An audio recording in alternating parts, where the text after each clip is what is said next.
function. Okay, now, most of you have seen this function, aggregate demand, and we like to conveniently say it's C plus I plus G plus NX. So aggregate demand is the total demand by 4 sectors in the economy. But aggregate demand is studied with price in mind. Okay, right? So you must know the difference between AD and AE, which I will draw and show you in a moment. Okay, so let's go to the bottom of page 2.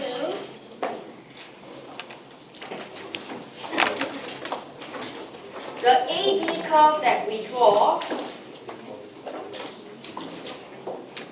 must be studying price level and real GDP. And it must be downward sloping. This is ADAS, or should I say this is the AD curve. Okay, and let me remind you, this is average price level in index form. So please don't ever put a dollar sign inside, you'll be marked wrong. This is the average price level in the country. This is the country's real GDP. You don't say quantity of goods increase, you say output or GDP goes up. This is the AD curve. Okay? Now, put a note there.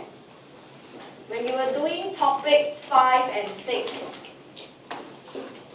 you had AE, which is C plus I plus G plus NX.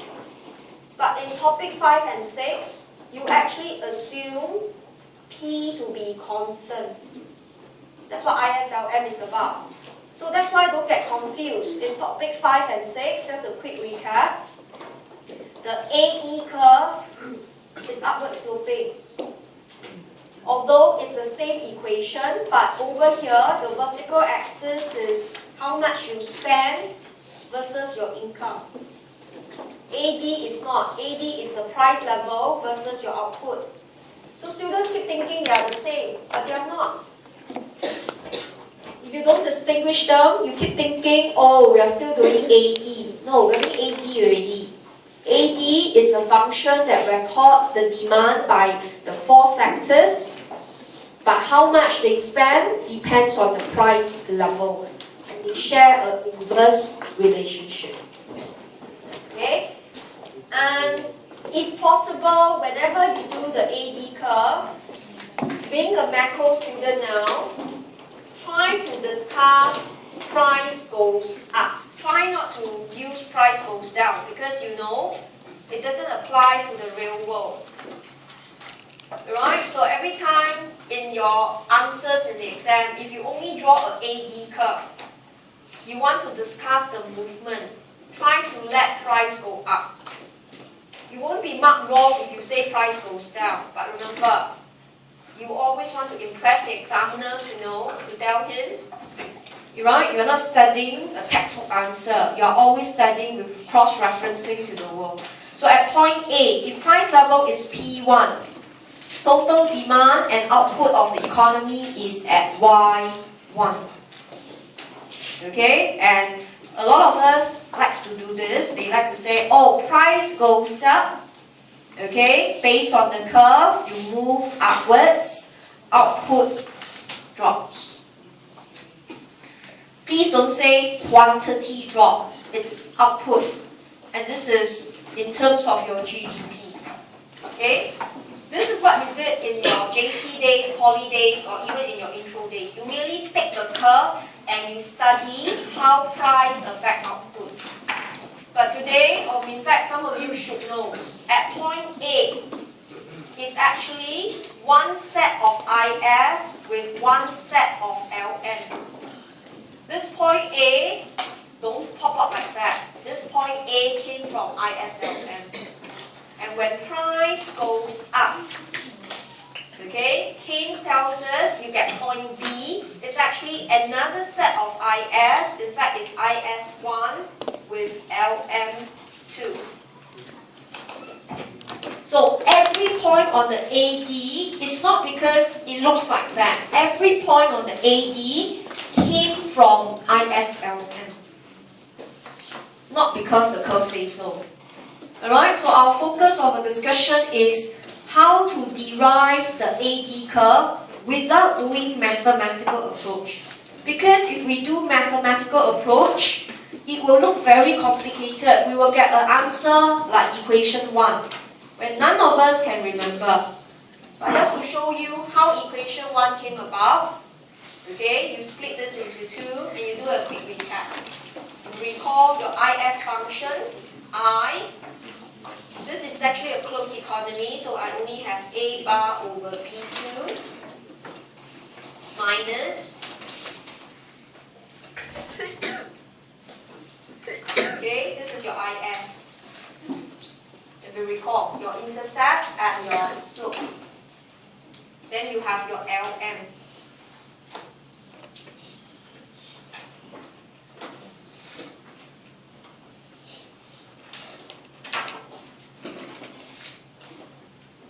So when we say IS equals LM, what are we saying? We equate the two equations, we factorize out the y, and that's how we get equation 1. But in the exam, this is not required because this is too tedious. All we want to know is every point of the AD came from ISLM. So that's why a good grounding on ISLM is essential to understand the AD. So some students keep thinking, oh, topic 8 is different from topic 5 and 6. Actually, it's not. It's a continuation of topic 4, 5, and 6. Because the point on the AD curve shows an income level. Where does this income level come from? ISLM. Alright, which is given as the respective function. And by now, you should be very competent to code your ISLM. And if you are still struggling, you better do something already. Okay? Then you can actually see from here, the equation actually not only show P and Y inversely related. Look at this term. This term here is actually the slope. I've already taught you how to read slope. Slope is always the coefficient in front of the axis. So if I'm going to plot P and Y, I will multiply this across, right? This thing is actually the slope of AD, which none of us will bother to remember. But take a glance at it. It contains H1, H2, which means, alright, the slope is affected by slope of LM, alright, because it has H1, H2. Then it has C1, B1, B2, T1, which is the slope of IS. So to understand the AD function, not only you must know your ISLM, you also must know the slope of ISLM. Changes in slope of ISLM will change the slope of AD curve. Okay, and not only that, factors that shift ISLM, which is C naught, I bar, G bar, factors that shift the LM, which is primarily your M, will shift the AD curve. So I want to start off this topic telling you the AD curve is no longer a curve that you like to draw to say that price goes up, output fall. It actually came from one set of ISLM.